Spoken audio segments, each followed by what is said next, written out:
காவல்துறைக்கு ஸ்பிரிட் போயிருக்கு. அப்போ கலாச்சாரத்துக்காக ஸ்பிரிட்டெல்லாம் வாங்குவாங்க. போயிருக்கு. போன உடனே நம்ம காவல்துறை ஒரு ஸ்பெஷல் டீம் வச்சு ஃபுல்லாக நிறைய பேர் வீடுகள்லாம் வந்து சோதனை பண்ணியிருக்காங்க. அதெல்லாம் உண்மைதான். ஆமாம், நடந்துட்டு இருக்கும்போது திடீர்னு அந்த பணி வந்து திடீர்னு நிறுத்தப்பட்டு அந்த லஞ்சத்தை பெற்று செயல்பட்டது யாருன்னு சொன்னால் சண்முகம் என்ற எஸ்பி இன்ஸ்பெக்டர் தான் வந்து அவர் வந்து ஏவாவேலுக்கு ரொம்ப நெருக்கமானவராக அந்த இன்ஸ்பெக்டர்.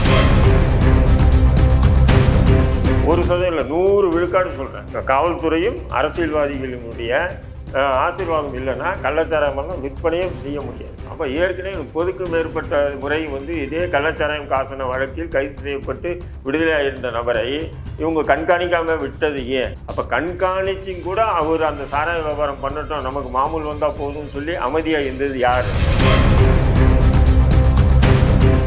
இந்த விஷயத்துக்கு திமுக வந்து தானாக முன் வந்து பகிரங்கமாக தமிழக மக்கள்கிட்ட மன்னிப்பு கேட்டு இந்த கள்ளச்சாராயத்துக்கு திமுக தான் காரணம்னு சொல்லி 2 கையெழுத்து கும்பிட்டு நீங்கள் உண்மையில் நீங்கள் அடிக்கடி பேசக்கூடியது என்ன சொன்னால் சமூக நீதி அரசு, இது நீங்கள் சொல்கிறதெல்லாம் உண்மையாக இருந்தால் இந்த நிகழ்வுக்கு தார்மீக பொறுப்பு ஏற்றுக்கணும். இப்போ அந்த தொகுதியில் நின்று எம்பியா ஜெயிச்ச மலையரசன் வெற்றிக்கு பிறகு இப்போ அந்த கண்ணுக்குட்டின்ற அந்த நபரை கைது பண்ணியிருக்காங்கல்ல, அது வாழ்த்து போஸ்டர் அடிச்சிருக்காங்க. வாழ்த்து போஸ்டர் அடிச்சாப்பில்லையா? அங்கே இருக்க பசங்க கிட்ட கேட்டால் அந்த போஸ்டர் இருந்து அனுப்பிச்சி விடுவோம். நைட்டு இந்த சம்பவம் நடந்த அடுத்த நிமிஷமே வந்து என்ன பண்ணுறாங்க, அந்த போஸ்டர்லாம் கிழிச்சு எரிச்சாங்க. ஏதாவது ஒரு தொலைக்காட்சி நேரத்துலேருந்து பாருங்கள் மௌனமாக இருக்கானுங்க. அப்படி ஒரு சம்பவம் தமிழ்நாட்டிலே நடக்காத மாரி மௌனமாக இருக்கானுங்கன்னா அப்போ இதுக்கு பின்னணியில் இருக்கிறது யார்? இந்த ஊடகங்களை இப்படிப்பட்ட விவாதங்கள்லாம் நடத்தாதீங்கன்னு சொல்லி மாநில அரசு தடுக்குதான். இவன் தான் முதலாளின்றது தெரியும். நான் பல கோடிகளுக்கு அதிபதிகளாக இருப்பேன். எனக்கு அரசியல் மற்றும் அதிகார வர்க்கத்தில் ஒரு நல்ல செல்வாக்கும் எனக்கு இருக்கும். ஆனால் எங்கிட்ட என்னையை பிடிச்சி குண்டாஸ் போட மாட்டாங்க, என்னையை கைது பண்ண மாட்டாங்க. ஆனால் இவங்க என்ன பண்ணுறதுன்னு சொன்னால் எங்கிட்ட இருந்து போகிறாங்க பற்றியா, வாங்கிட்டு போகிறாங்க பற்றியா, அவங்கள பிடிச்சி உள்ளே போடுறாங்க.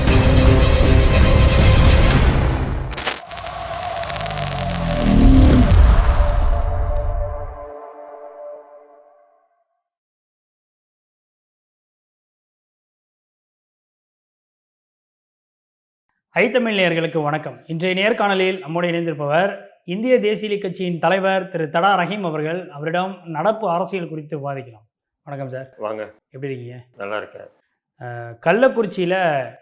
கள்ளக்குறிச்சி மாவட்டம் கருணாபுரம் அப்படிங்கிற ஒரு ஊரில் வந்து கள்ளச்சாராயம் அருந்தி கிட்டத்தட்ட 39க்கும் மேற்பட்ட நபர்கள் வந்து உயிரிழந்த சம்பவம் மிகப்பெரிய அளவில் ஒரு அதிர்வலை ஏற்படுத்தியிருக்கு. இதற்கு முன்னதாக அந்த சம்பவத்தில் வந்து கிட்டத்தட்ட 100க்கும் மேற்பட்டவர்கள் வந்து அந்த கள்ளச்சாராயத்தை அருந்தியதாக சொல்லப்படுது. கிட்டத்தட்ட 80க்கும் மேற்பட்டவர்கள் தீவிர சிகிச்சையில் அனுமதிக்கப்பட்டிருக்கிறாங்க. இவர்களில் பெரும்பாலான நபர்கள் வந்து ரொம்ப கவலைக்கிடமாக இருப்பதாகவும் தகவல் வருது. தொடர்ந்து பலி எண்ணிக்கை அதிகரிப்பதற்கான வாய்ப்புகளும் இருக்குது அப்படின்னு சொல்கிறாங்க. இது மிகப்பெரிய அளவில் ஒரு அதிர்வலையும் அதிர்ச்சியும் ஏற்படுத்தியிருக்கு. இந்த விவகாரத்துக்கு பின்னாடி காவல்துறையினுடைய ஃபெயிலியர் இதில் வந்து முக்கிய பங்காற்றுது அப்படின்னு சொல்லி தான் இன்றைக்கி விமர்சனம் பண்ணுறாங்க. அதனுடைய ஒரு வெளிப்பாடாக அந்த மாவட்ட எஸ்பி வந்து இடமாற்றம் செய்யப்பட்டிருக்காரு, கலெக்டர் இடமாற்றம் செய்யப்பட்டிருக்காரு, முக்கிய காவல்துறை அதிகாரிகள்லாம் இடமாற்றம் செய்யப்பட்டிருக்கிறாங்க. இந்த விவகாரத்தில் காவல்துறையினுடைய ஃபெயிலியர் என்னென்னு நினைக்கிறீங்க? வேறு என்னென்ன துறைகளினுடைய ஃபெயிலியர் இதில் இருக்கும் அப்படின்னு நினைக்கிறீங்க? இந்த கள்ளச்சாராய காசப்பட்ட இடம் பார்த்தீங்கன்னு சொன்னால் காவல் நிலையம், கலெக்டர் ஆஃபீஸு எல்லாமே பக்கமாக இருக்குது. அந்த இடத்துல தான் காசி விற்பனை செஞ்சுட்டு தொடர்ந்து இன்றைக்கி நேரத்தில் பல ஆண்டுகளாக வந்து தொடர்ந்து விற்பனை செய்தாங்க. இப்போது அந்த வழக்கில் சம்மந்தப்பட்ட அந்த கண்ணுக்குட்டி என்கின்ற அந்த நபர் வந்து பார்த்தீங்கன்னு சொன்னால் ஏற்கனவே பல முறை 30-40க்கும் மேற்பட்ட முறை அவர் கைது செய்யப்பட்டு உடனே பெயில் ஜாமீனில் வெளியே வந்திருக்கக்கூடிய ஒரு நபர். அதுவும் கள்ளச்சாராய வழக்கிலேயே அவர் பல முறை கைது செய்யப்பட்டு ஜாமீனில் வெளியே வந்திருக்கக்கூடிய ஒரு நபர் தான்.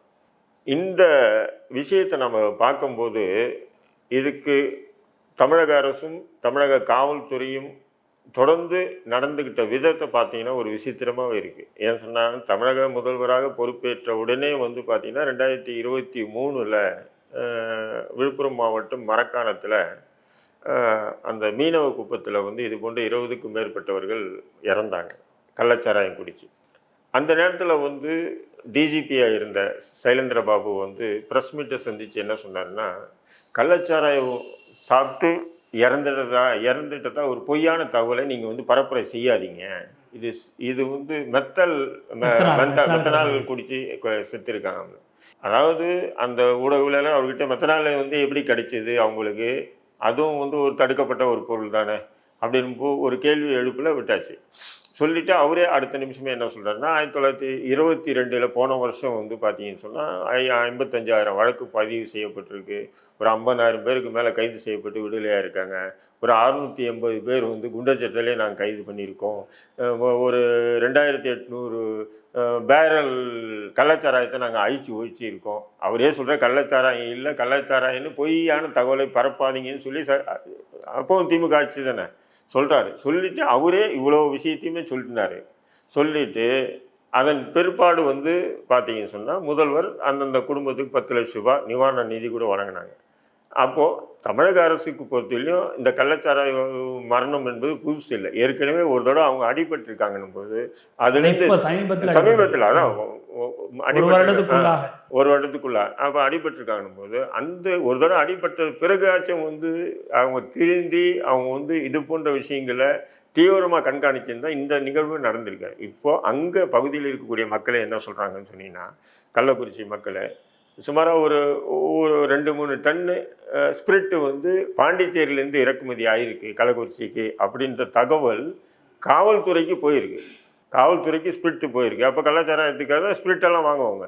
போயிருக்கு. போன உடனே நம்ம காவல்துறை ஒரு ஸ்பெஷல் டீம் வச்சு ஃபுல்லாக நிறைய பேர் வீடுகள்லாம் வந்து சோதனை பண்ணியிருக்காங்க. அதெல்லாம் உண்மைதான். ஆமாம், நடந்துட்டு இருந்திருக்கு. நடந்துட்டு இருக்கும்போது திடீர்னு அந்த பணி வந்து திடீர்னு நிறுத்தப்பட்டது. அந்த காவல்துறையுடைய சோதனை இருக்குது பார்த்தீங்களா, அந்த காவல்துறை சோதனை அப்படியே கைவிட்டாங்க. கைவிட்டும்போது மக்களுக்கு என்ன தெரியும், இல்லை அவ்வளோதான் பிடிச்சிட்டாங்களோ என்னவோன்னு நினச்சி விட்டாங்க. விட்டுட்டு இன்றைக்கி அது பார்க்கும்போது அப்போது அவங்க இந்த காவல்துறை அன்றைக்கே சோதனை பண்ணி அது துரிதமாக நடவடிக்கை எடுத்து அந்த ஸ்பிரிட் உட்பட அந்த கள்ளச்சாராயம் காசத்துக்கு உண்டான மூலப்பொருட்களை கைப்பற்றியிருந்தாங்கன்னா இன்றைக்கி இவ்வளோ பெரிய ஒரு பேரிழப்பை தமிழக அரசு தமிழக மக்கள் சந்திச்சிருக்க மாட்டாங்க இல்லைங்களா.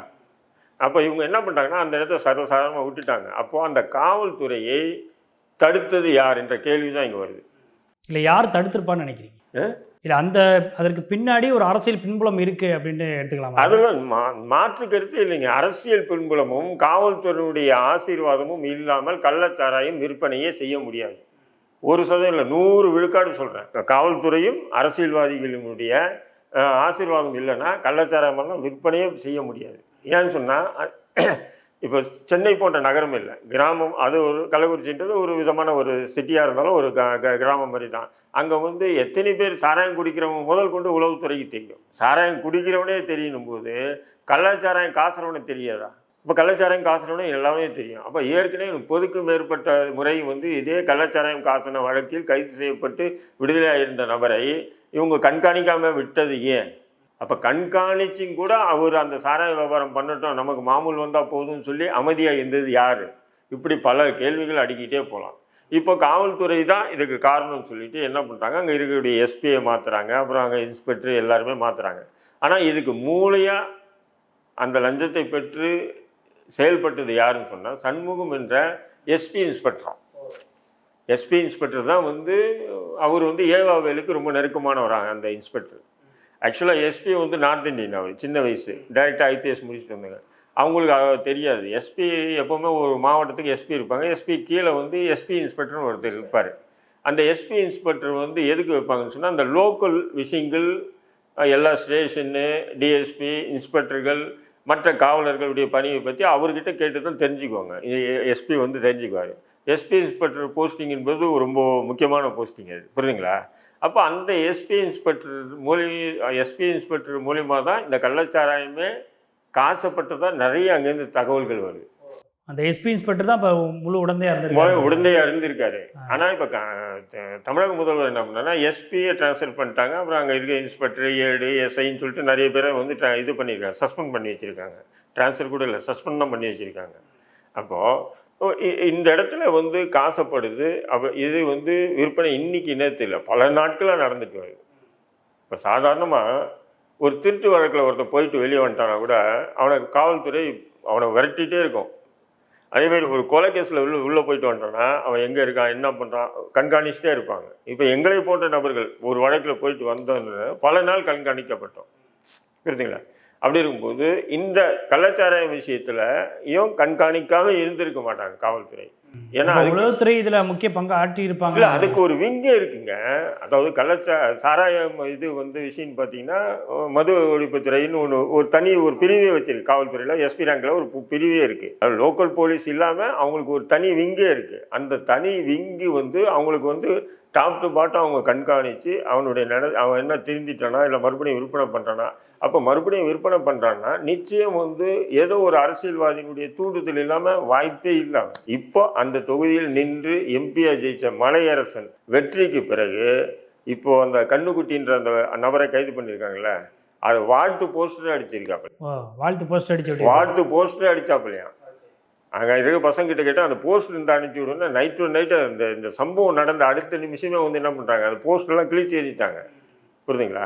இப்போது ஏற்கனவே டிஜிபி சைலேந்திர பாபு ஒரு பேட்டி இன்டர்வியூ கொடுத்தாரு. அதை வந்து கள்ளச்சாராயன்னு சொல்லாதீங்க, கள்ளச்சாராயத்தில் சத்துன்னு சொல்லாதீங்கன்னு சொன்ன மாதிரியே நேற்று இந்த சம்பவம் நடந்த அடுத்த நிமிஷமே நேற்று கூட வந்து ஆட்சியர் கலெக்டர் உட்காந்துட்டு ஒரு இன்டர்வியூ கொடுக்குறாரு. நேற்று என்ன கொடுக்குறாரு? நேற்று காலையில் இதேமாரி கள்ளச்சாராயத்தினால மரணம் இல்லை, இப்படி ஒரு பீதியை ஏற்படுத்தாதீங்க அப்படின்றாரு. சொல்லிட்டு என்ன சொல்கிறாரு, வெவ்வேறு வியாதிகள் காரணமாக 2-3 பேர் இறந்து இருக்காங்க, அவங்களுக்கும் இந்த கள்ளச்சாராயத்துக்கு சம்பந்தமே இல்லைன்னு சொல்லி அடித்து மாவட்ட கலெக்டர் பேசுகிறாப்புல. யாரோ வந்து தேர்ட் பர்சன் இல்லை பேசிட்டு போகிறதுக்கு ஒரு கலெக்டர் பேசினார். அப்போ பேசினாருன்னா இன்றைக்கி கள்ளச்சாராய சாவுகள் 35 தாண்டுது, 50க்கு மேலே போகுன்ற அங்கேருந்து வரக்கூடிய தகவல்கள் நிறைய பேருக்கு சொல்லவே மாட்டேன்றாங்க. 16 பேர்கிட்ட டயாலிசிஸ் பண்ணிட்டு இருக்காங்க. அதான் அங்கேருந்து வரக்கூடிய தகவல்கள் வந்து நிறைய பேர் கண்ணு போயிடுச்சு, சில பேருக்கு அந்த நரம்பெல்லாம் இதுவாகிட்டே இருக்குது, நிறைய தகவல்கள் ஒவ்வொன்றும் வந்துகிட்டே இருக்குது. அது அங்கே என்ன நிலைன்றது தெரியல. அதே ஒரு ஆச்சரியமாக தான் இருக்குது. ஆனாலும் இவங்க என்ன பண்ணுறாங்கன்னா இந்த விஷயத்தை எப்படி வந்து மூடி மறைக்கிறாங்க பாருங்க. இல்லை இப்போ இந்த விவகாரத்தில் வந்து கலெக்டர் வந்து இது மாதிரியான அறிவிப்பை முதல் கட்டமாக இது கள்ளச்சாராய மரணம் இல்லைன்னு சொன்ன உடனேயே மீண்டும் அந்த முதலாக இறந்த 2 நபர்கள் குறிப்பிட்டு சொல்கிறாங்க. அதில் சுரேஷ் அப்புறம் பிரவீன் அப்படிங்கிற ஒரு 2 நபர்கள். இவங்க இறந்ததுக்கு பின்னாடி மீண்டும் அந்த இறப்பு நிகழ்வுக்காக வந்தவங்களும் போய் அந்த மருந்து பாக்கெட் சாராயத்தை வாங்கி குடிச்சிருக்கிறாங்க அப்படின்னு சொல்லி அங்கே இருக்கக்கூடிய பகுதியை சேர்ந்த மக்களை பேட்டி கொடுக்குறாங்க. அப்போது இது கலெக்டருடைய பேச்சு நம்பிட்டு தானே திரும்பவும் போயிருக்கிறாங்க அப்படின்னு. அதுதாங்க நான் சொல்கிறேன், கலெக்டர் ஏன் மூடி மறைக்கணுன்ற நான் கலெக்டர் மூடி மறைச்சதனுடைய விளைவு தான். நேற்றே வந்து இது கள்ளச்சாராயம் தான் சொன்னால் அந்த கள்ளச்சாராயம் அந்த கிராமத்தில் யார் யார் குடித்தாங்களோ அத்தனை பேரையும் கூப்பிட்டுட்டு போய், அதாவது நான் என்ன சொல்கிறேன், கவர்மெண்ட் ஹாஸ்பிட்டலில் ப்ரைவேட் ஹாஸ்பிட்டலில் சேர்த்து சிறப்பு அவசர பிரிவில் வந்து சேர்த்து அவங்களுக்கு சிகிச்சை அளிச்சுன்னா மரணத்தினுடைய எண்ணிக்கை இவ்வளோ வந்திருக்காதுங்க. அசாதாரணமாக எங்கள் கவர்மெண்ட் ஹாஸ்பிட்டலில் சேர்த்துனா என்ன நிலைங்க? எம்எல்ஏவுடைய மகனோ இல்லை எம்எல்ஏடைய குடும்பத்தில் யாரோ இல்லை எம்பியுடைய குடும்பத்தில் யாரோ அல்லது முதல்வருடைய குடும்பத்தில் யாரோ ஒருத்தன் இப்படி கள்ளச்சாராயம் குடிச்சிட்டு மேபி அந்த கட்சிக்காரனோ குடிச்சிட்டு அவனை இப்படி வந்து இது கவர்மெண்ட் ஹாஸ்பிட்டலில் சேர்த்து ஏதோ ட்ரீட்மெண்ட் எடுக்கட்டோன்னு சொல்லி விடுவீங்களா நீங்கள்? உடனே எவ்வளோ வேகமாக நீங்கள் வந்து செயல்படுவீங்க? அதேமாரி செயல்பட்டுருந்தால் இந்த மரணங்களை தடுத்திருக்கலாம். நேற்று அரசு மெத்தனை போக்கு நேற்றுலேருந்து நேற்று இரவுக்கு மேலே அந்த சாவு எண்ணிக்கை 5, 6, 7, 8ன்னும் போது தான் எதிர்கட்சிகள் மற்றும் சோசியல் மீடியா இன்றைக்கி முக்கியமான ஊடகங்கள்ங்க சின்ன சின்ன விஷயத்துக்கெல்லாம் நீ வந்துரு விவாதம், இது சரியா அது தவறான விவாதம் பண்ணுவானுங்களா இல்லையா? எல்லா டிவிக்காரனுங்களும் தொலைக்காட்சி ஏதாவது ஒரு தொலைக்காட்சி நேற்றுலேருந்து பாருங்கள் மௌனமாக இருக்கானுங்க. அப்படி ஒரு சம்பவம் தமிழ்நாட்டிலே நடக்காத மாரி இந்த மௌனமாக இருக்கானுங்கன்னா அப்போ இதுக்கு பின்னணியில் இருக்கிறது யார்? இந்த ஊடகங்களை இப்படிப்பட்ட விவாதங்கள்லாம் நடத்தாதீங்கன்னு சொல்லி மாநில அரசு தடுக்குதா? ஏதாவது விவாதம் நடந்ததா? ஒரு டிவிலையாச்சும் விவாதம் பெரிய அளவு நடக்குது. இப்போ தான் கொஞ்சம் செய்திகளே அதிகமாக கவர் பண்ண ஆரம்பிக்கிறாங்க. இது சோசியல் மீடியாவில் வந்து மக்கள் எடுத்து போட தான் வந்து சோசியல் மீடியா மற்றும் சமூக வலைதள தொலைக்காட்சிகளில் வந்து இந்த விஷயம் கையில் எடுத்த பிறகு தான் இன்றைக்கி வந்து அது ஒரு பேசு பொருளாக இருக்குது. இல்லைன்னா இப்படி ஒரு சம்பவம் தமிழ்நாட்டில் நடக்கலைன்னு கூட சொல்லி சத்தியம் அடித்து சொல்லுவாங்க. முதல்வர் ஸ்டாலின் அவர்கள் ஒரு ஸ்டேட்மெண்ட்டை நேற்று இந்த ஆரம்ப கட்டமாக கிட்டத்தட்ட 16 நபர்கள் உயிரிழந்த உடனே வந்து ஒரு அறிக்கையை வெளியிட்டார். நிச்சயமாக இது போன்ற நிகழ்வுகள் மிகப்பெரிய ஒரு துன்பத்தையும் துயரத்தையும் தருது. இந்த விவகாரங்கள் இது மாதிரியான சம்பவங்கள் நடக்கிறதுக்கு நாங்கள் வந்து கண்டிப்பாக இரும்பு கரம் கொண்டு இதை நாங்கள் ஒடுக்குவோம். அந்த மாதிரி கள்ளச்சாராய விவகாரங்களில் இதுக்கு உரிய நடவடிக்கை எடுப்போம்னு சொல்லி மரக்காணத்தில் வந்து கள்ளச்சாராயத்தை மரணம் அடைஞ்ச பிறகு கூட முதல்வர் இப்படி தான் ஒரு அறிக்கை விட்டார். நீங்களும் படிச்சிருப்பீங்க, நானும் படிச்சிருப்பேன், ஊடகங்களையும் வந்தது.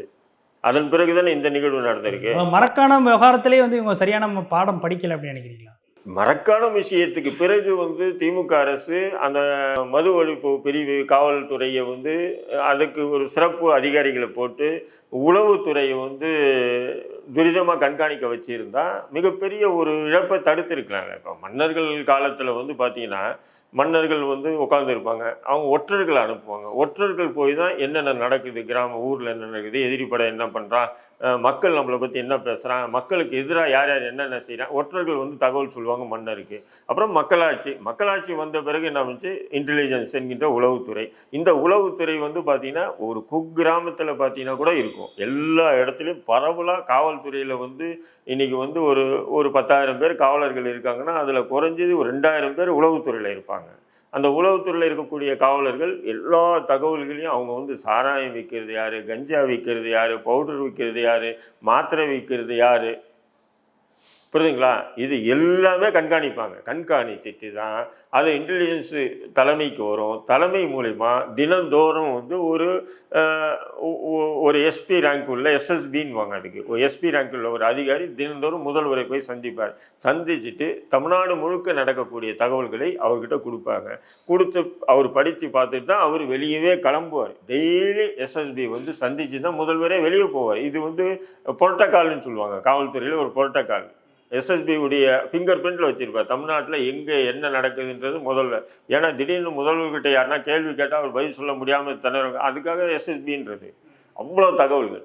அப்போது அந்த தகவல்கள்லாம் முதல்வருக்கு சொன்னாங்களா இன்டெலிஜென்ஸு, சொல்லி முதல்வர் கேட்கலன்னா முதல்வருடைய குற்றம். இல்லை இன்டெலிஜென்ஸு அந்த தகவல் முதல்வருக்கே கொண்டு போகலைன்னு சொன்னால் இன்டெலிஜென்ஸ் ஃபெயிலியர். புரியுதுங்களா இல்லையா? இல்லை, ஆனால் இது இன்டெலிஜென்ஸ் ஃபெயிலியரு, இது உளவுத்துறையினுடைய தோல்வி அப்படின்னு இதை வந்து பார்க்கணுமா? ஏன்னா இந்த விவகாரத்தை பொறுத்த வரைக்கும் ஒரு ஊரினுடைய மையத்தில் வச்சு இந்த சாராயம் விற்கப்பட்டிருக்கு. சகஜமாக இருக்கக்கூடிய குடியிருப்பு பகுதிகளில் அதில் ஒரு மையமாக இருந்த ஒரு குடிசை பகுதியில் தான் சாராயத்தை விற்றுருக்குறாங்க அப்படின்றதெல்லாம் செய்திகளில் ஒரு வாரத்துக்கு முன்னாடியே சோதனை பண்ணியிருக்காங்க. வீடு வீடாக வந்து ஸ்பிரிட் வந்திருக்கு, இப்படி கள்ளச்சாராயத்தை வந்து எதோ தயாரிக்க போகிறானுங்க அப்படின்றது வந்திருக்குங்க.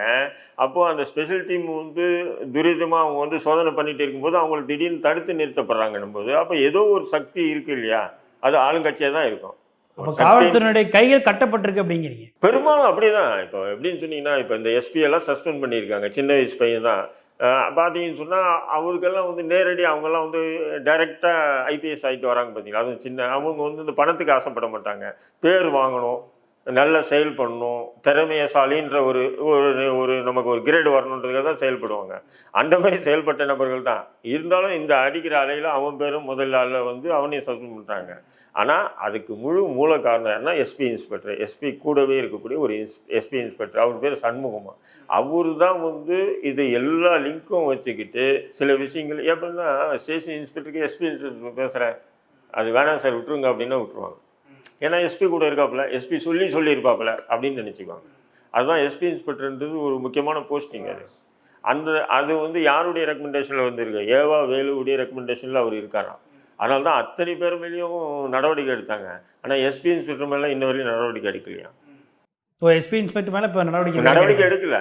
ஆனால் அத்தனைக்கும் காரணம் அவர் தானே, எஸ்பி இன்ஸ்பெக்டர் தான். எஸ்பி இன்ஸ்பெக்டர் தான் காரணம். அவர் மீது நடவடிக்கை எடுக்கல. அப்போ என்ன காரணம்? ஏன்னு சொன்னால் திமுகவை பொறுத்தவரையிலே மாவட்டம் குட்டி பகுதிகள் இருக்காங்க. அந்த குட்டி பகுதியுடைய கட்டுப்பாட்டில் தான் காவல்துறையே இருக்குது. திருச்சிக்கு எடுத்துங்க, கே நேருவை தவிர்த்து எதிராக வந்து முதல்வர் வந்து ஒரு போலீஸ் கமிஷனரை நியமனம் பண்ண முடியுமா, அல்லது எஸ்பி நியமனம் பண்ண முடியுமா, இல்லை ஒரு ஐஜி நியமனம் பண்ண முடியுமா? பண்ண முடியாது. அவரும் சொல்லி லிஸ்ட்டு கொடுப்பார், அந்த லிஸ்ட்டு தான் இங்கேருந்து போகும். அவங்க தான் ட்ரான்ஸ்ஃபர். இதேமாரி வந்து பார்த்திங்கன்னா இப்போது வேலூர் எடுத்துக்கிட்டிங்க, வேலூர் எடுத்திங்கன்னா அங்கே ஒருத்தர் இருக்கார், துரைமுருகன் இருக்கார்.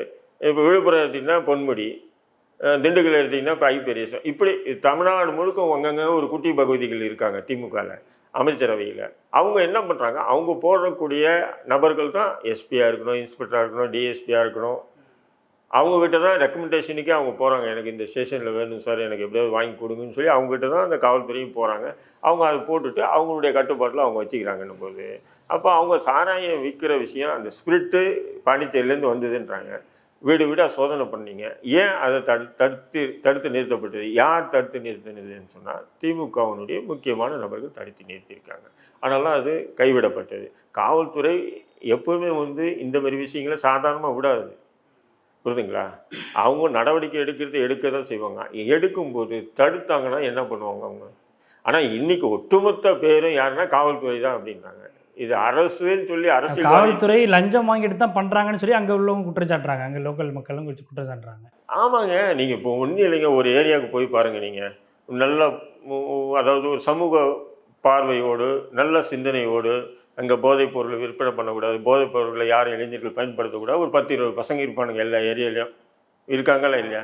அந்த பசங்க வந்து இதெல்லாம் கண்டுபிடிச்சு, ஒரு இன்ஸ்பெக்டர் கிட்ட போய், "சார் இது மாரி நடக்குது சார். நீங்க கொஞ்சம் நடவடிக்கை" ஒரு தடவ 2 தடவ 3வது தடவ என்ன பண்ணுவான்? "இங்க வாம்மா. நீ அடிக்கடி இது பேசுறல்ல, பார்த்து இரு. தேவையில்லாம வேற எதுனா கேஸ்ல போயிட போற. பண்றா எச்சரிக்கிறானா இல்லையா?" அப்போ போதை வஸ்துகளை தடுக்கிறதுக்காகவும், இது போன்ற கள்ளச்சாராயங்கள் தடுக்குது. அங்கங்க இளைஞர்கள் இருக்காங்க. அவங்க தகவல்கள் காவல்துறைக்கு சொல்றாங்க. ஆனா சொல்லக்கூடிய நபர்களை காவல்துறை என்ன பார்வையில பார்க்குது தெரியுமா? தீவிரவாதியா, பயங்கரவாதியா தான் பார்க்குது. முஸ்லீமா இருந்தா முஸ்லீம் தீவிரவாதி. முஸ்லீம் இல்லைன்னு சொன்னா அவன் நக்சல்பாரியா இருப்பானோ? புரியுதுங்களா உங்களுக்கு? இவன் நக்சல்பாரியா இருப்பானோ? இல்லை இவன் இதுவா இருப்பானோ?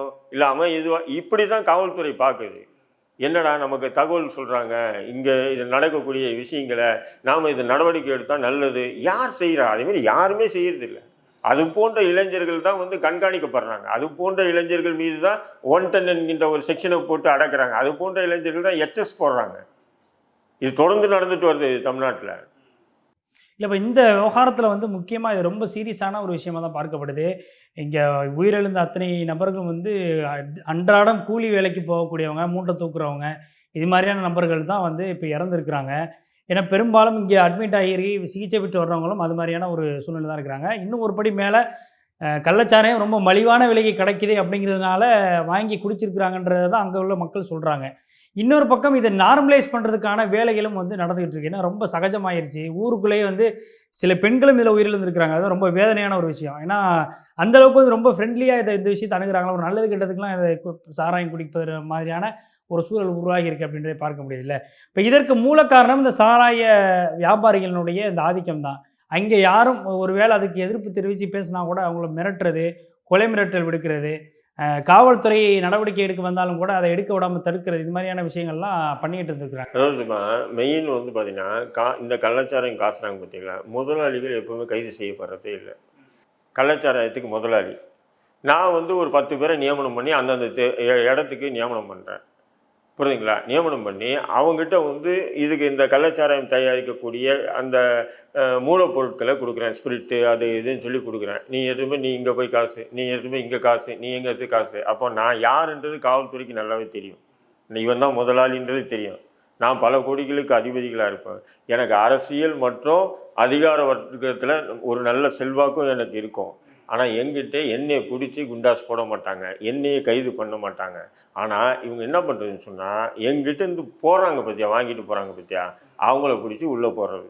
நான் என்ன பண்ணுறேன், அவன் உள்ளே போயிட்டான், இன்னும் 4 பேரை உருவாக்குறேன். 4 பேரும் உள்ளே போயிட்டாங்கன்னா இன்னும் 40 பேரை நான் உருவாக்குறேன். அப்போ என்னை கைது பண்ணால் தானே இதை ஒட்டுமொத்தமாக அடிக்க முடியும். இந்த வேலையே காவல்துறை செய்யறதில்லை. ஏன்னு சொன்னால் இதை மொத்த வியாபாரிகள் இருக்காங்க பற்றி அதனுடைய ஆணி வேற இங்கே இல்லை. அதான் இந்த கள்ளச்சாராயம் காசக்கூடிய முக்கியமான குற்றவாளிகளை இதுவரையும் கைது பண்ணதே இல்லை. உதாரணத்துக்கு எடுத்திங்கன்னா, அந்த போதை இது மது ஒழிப்பு பிரிவிலேருந்து ஒரு உத்தரவு வரும், கண்டிப்பாக நீ இத்தனை கேஸ் போட்டே ஆகணும், கள்ளச்சாராயம் கேஸு. சரி சார் போட்டுறேன். உடனே அவன் போடணும், ஐயா ஒன்றும் இல்லையா அதேமாரி இருக்குது சார், என்ன பண்ணுங்க. சரி நான் ஒரு 10 பேரை தரேன். ஏன்னா நான் ஜெயிலில் இருந்திருக்கேன். அந்த கள்ளச்சாராயம் காசுன வழக்கில் உள்ளே வருவானுங்க. அவங்ககிட்ட கேட்போம், கள்ளச்சாராயம் காசெல்லாம் எக்கச்சக்கமாக 10 பைசா இருக்காது. 10 பைசா இருக்குது. மனு வர மாட்டாங்க, அவங்க நேர்காணல் யாரையும் பார்க்க வர மாட்டான், வழக்கறிஞர் வரமாட்டான், குண்டாஸ் போட்டு உள்ளே கிடப்பானுங்க. லுங்கி இருக்காது, எங்ககிட்ட வந்து லுங்கி இருந்தால் கொடுங்க போய் அப்படின்னு கேட்பானுங்க. டேய் என்னடா கள்ளச்சாராயம் காசு நீங்கள் விற்றுருக்கீங்க, காசு இல்லைன்றீங்க அப்படின்னா, அப்போ அவனுங்க சொல்லுவானுங்க, நாங்கள் எங்கே காசுறோம், நாங்கள் குடிக்க போனோம். குடிக்க போனவனே ஏன்டா காசுன்னு சொல்லி, இல்லை எங்களுக்கு சொன்னாங்க, முதலாளி சொன்னார், அந்த விற்பனை பண்ண அந்த மொத்த நீ கொஞ்ச நாள் உள்ளே இருந்துட்டு வான்னாங்க. சரின்னு சொல்லிட்டு நாங்கள் வந்துட்டோம். இப்படியாப்பட்ட நபர்களை தூக்கி போட்டு தான் அவர் சொன்னார் பாருங்க, நம்ம சைலேந்திர பாபு போன வருஷம் 1000 பேருக்கு குண்டாஸ் போட்டிருக்கோன்னு. இது போன்ற குடிக்க போகிறவனு அப்பாவிகள் இருக்காங்க, ஏழைங்க, கிராமவாசிங்க. அவன் ஒரு நாளைக்கு கூலி தொழிலுக்கு போனால் 200-300 ரூபா கிடைக்கும். அது போன்ற நபர்களை பிடிச்சி இவனுக்கு போகிறது, கணக்காட்டுறது. இத்தனை பேரை கள்ளச்சாராயம் சம்பந்தமாக வந்து இந்த மாவட்டத்தில் இத்தனை பேர் கைது செய்யப்பட்டார்கள். அதை நீங்கள் கடைசியாக போய் ஒரு புலன் விசாரணை பண்ணிங்கன்னா, நாங்கள் புலன் விசாரணை பண்ணியிருக்கோம் ஜெயிலில் உட்காந்துக்கிட்டு. ஒரு பய கூட உண்மையான குற்றவாளியாக இருக்க மாட்டான், உண்மையான காசுற நபராக இருக்க மாட்டான். ஏன்னா அவங்ககிட்ட கேட்பேன், டேய் இந்த கள்ளச்சாராயன்றீங்களா, சாராயம் எப்படா காசுங்கன்னா எங்களுக்கு என்ன தெரியுமா, டேய் நீ தான் வியாபாரின்னா, நீங்கள் வேறு கேஸ் வாங்கிட்டு வந்தோங்க நாங்கன்னுவான். கேஸ் வாங்குறதுக்குன்னு 10-20 பேர் வச்சுருப்பானுங்க. இந்த கள்ளச்சாராய வியாபாரம் பண்ணுறாங்களே மொத்த வியாபாரிகள். திடீர்னு ஃபோன் வந்துன்னா 10-20 பேர் போய் அனுப்புவானுங்க, போய் சண்டை. போலீஸ் என்ன பண்ணுவான், கூட்டும் போவான், கோர்ட்டில் நிப்பாட்டுவான், கள்ளச்சாராயம் காசன வழக்கில் ப்ரொடியூஸ் பண்ணி ஜெயிலுக்கு அனுப்பிச்சிடுவான். கொஞ்ச நாள் கழிச்சு, ஒரு வாரம் 10 நாள் கழிச்சு அவர் மீது குண்டர் சட்டம் பேப்பரில் வரும். கள்ளச்சாரம் காட்சி ஒரு 18 பேர் குண்டர் சட்டத்தில் அடைப்பு, மாவட்ட எஸ்பி உத்தரவுன்னு. ஆனால் அதில் ஒரு பய கூட கள்ளச்சாராயம் காசுனவும் இருக்க மாட்டான். அப்போது எங்கேருந்து கள்ளச்சாராயத்தை நீங்கள் ஒழிப்பீங்க? அப்போது அரசினுடைய துணையோடும் காவல்துறையினுடைய ஆசீர்வாதத்தோடு தான் இந்த சம்பவங்கள் எல்லாமே நடக்குது. காவல்துறையில் எல்லாருமே அப்படின்னு சொன்னால் இல்லை. சில பேர் நேர்மையான உண்மையான அதிகாரிகள் இருக்காங்க. இங்கே கள்ளச்சாராயமே இருக்கக்கூடாதுன்னு நினச்சி இன்ஸ்பெக்டர்லாம் எத்தனையோ பேர் இருக்காங்க, எனக்கே தெரியும். இன்ஸ்பெக்டர்லாம் கள்ளச்சாரத்தை ஒழிக்கணும்னு. ஆனாலும் அவன் என்ன பண்ணுவான், இறங்கி வேலை செய்யும்போது என்ன பண்ணுவான், ஆளுங்கட்சி அமைச்சர் எம்எல்ஏ எம்பிக்கிட்டேருந்து ஒரு ஃபோன் வரும். நேரடியாக இன்ஸ்பெக்டருக்கு வந்தால் பரவாயில்ல, மேல் எடுத்துருந்து வரும். எதுக்கு தேவையில்லாமல் பண்ணுற நீ? அதுவும் பாப்பா இன்ஸ்பெக்டர் நமக்கு எதுக்கு, நம்ம இப்போ இது மீறி நம்ம வழக்கு பதிச்சுன்னா நம்மளை தூக்கி எங்கன்னா மாற்றிடுவாங்க. நம்ம இங்கேருந்து பெட்டி படகு எல்லாம் தூக்கிட்டு நம்ம மனைவி குழந்தைங்களெல்லாம் கூட்டு போய் வேறு ஸ்கூலு, அது எவ்வளோ கஷ்டம். ஒரு இடத்துலேருந்து ரொம்ப கஷ்டங்க அது. இப்போ ஒரு இதில் இருக்கக்கூடிய நபரை அங்கே ஸ்கூலில் சேர்த்துருப்பாரு, அங்கே அவங்களுடைய குடும்பம் இருக்கும், அங்கே இருந்துட்டு திடீர்னு அவளை தூக்கி அங்கே மாற்றிட்டாங்கன்னா இப்போ ஸ்கூல்லேருந்து எல்லாமே மாற்றணும் இல்லையா?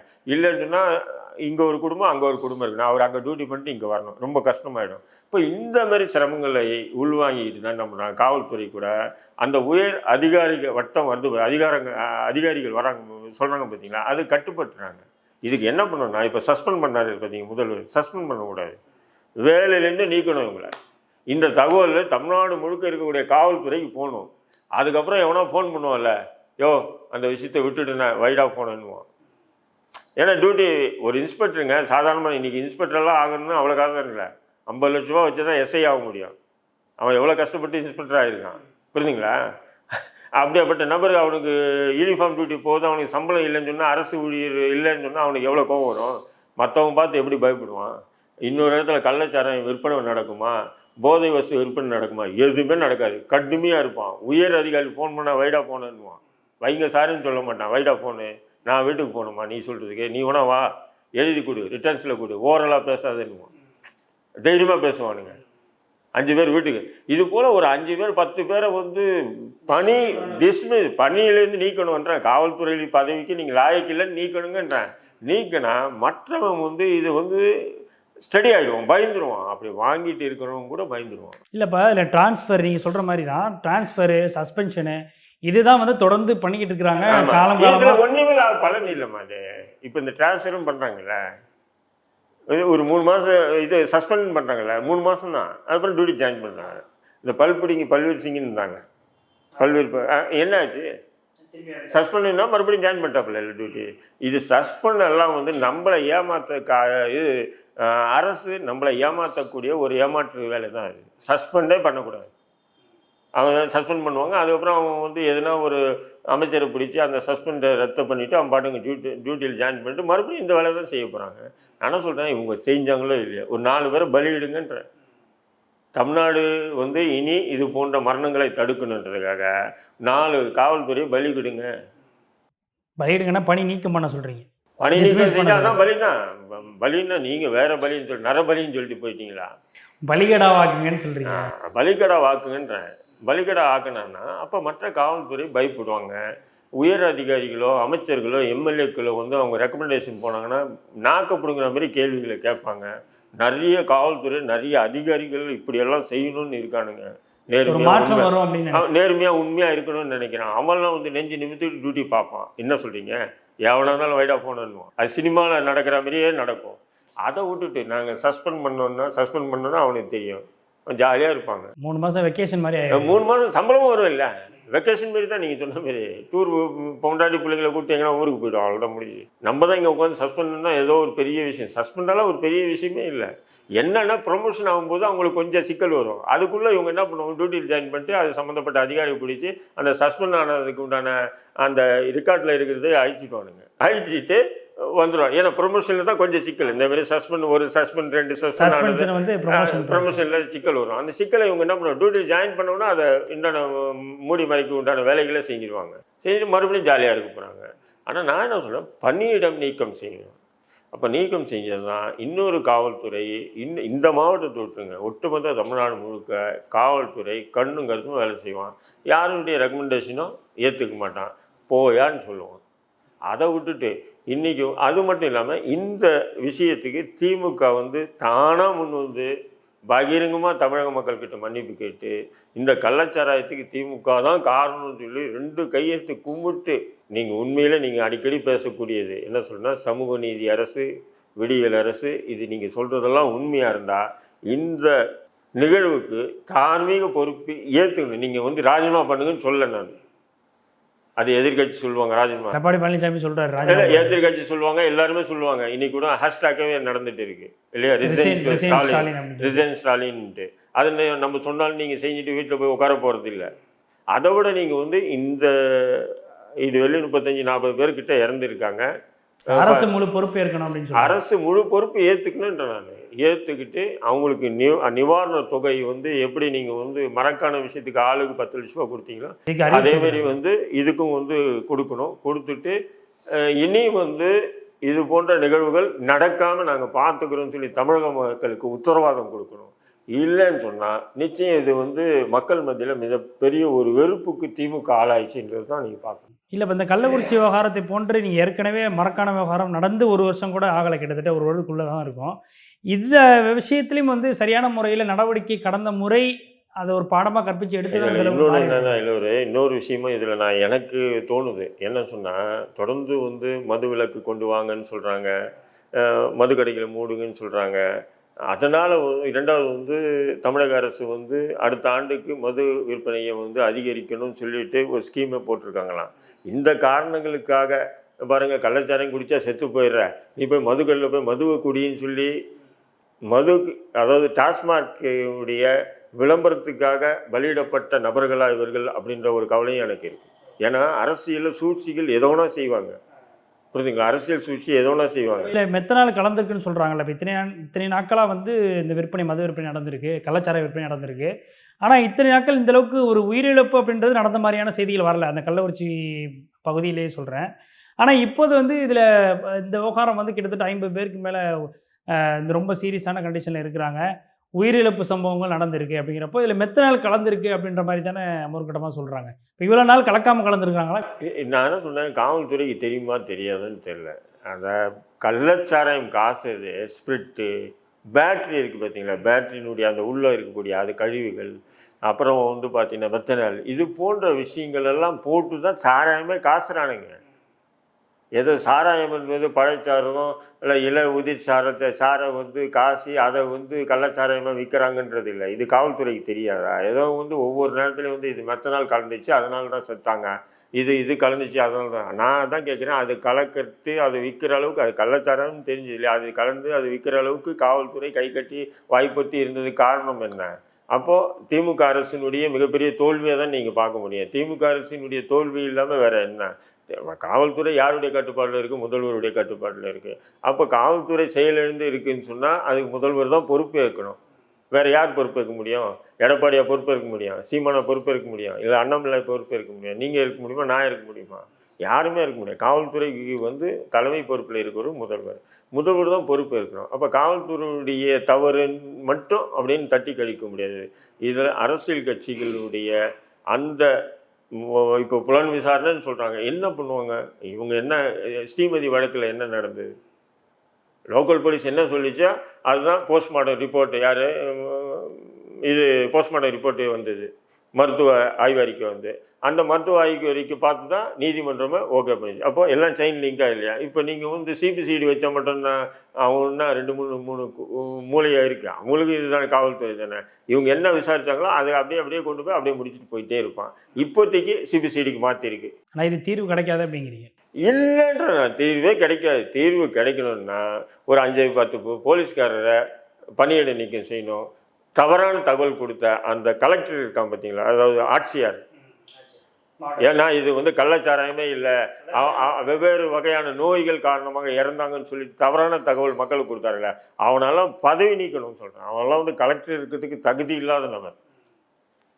அப்படி பண்ணாங்கன்னு சொன்னால் இன்னொரு இடத்துல இது போன்ற தவறுகள் நடக்காமல் மக்களை காக்கலாம். இல்லைன்னு சொன்னால் இது போல் நிறைய நடந்துட்டு தான் இருக்கும். சரி, வாங்க பல்வேறு கேள்விகளுக்கு ரொம்ப தெளிவாக பேசுனீங்க. எங்களுடைய அரங்கிற்கு வந்து நேர்காணல் அளித்ததற்கு மிக்க நன்றி. நன்றி.